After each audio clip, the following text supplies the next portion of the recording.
So to my younger generation, one of the biggest mistakes you can make is to think you can live life by trial and error. So basically, if this don't work, I'll try that.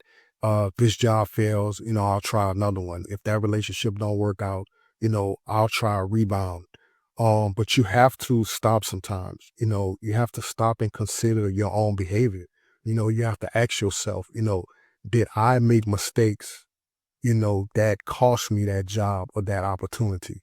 Am I making bad decisions when it comes to, who I choose to date or who I start a relationship with? Am I managing, my money poorly? And that's why I keep, struggling financially. Ultimately, there are times in life you have to ask yourself, did I mess up a good thing? You have to be honest with yourself sometimes and really consider that, did I mess up a good thing? Regardless of what, other people did or didn't do, you should examine, what you could have done better. This is how you keep yourself sharp, and in check.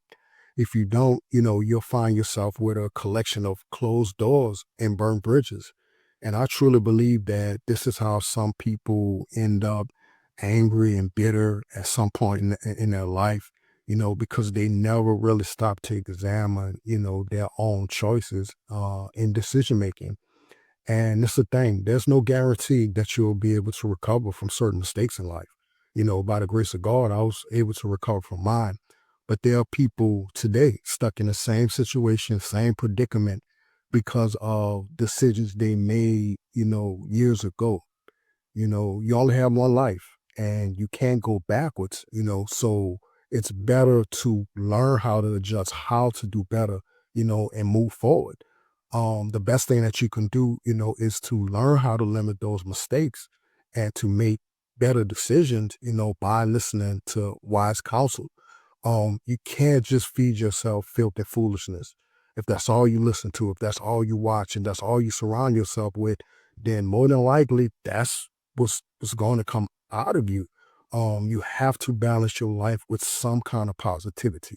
Whether it's reading a good book, listening to music, this is what my channel is for, to give your soul some balance, some peace, to counter all the filth and foolishness in the world and social media. Even the news is so negative.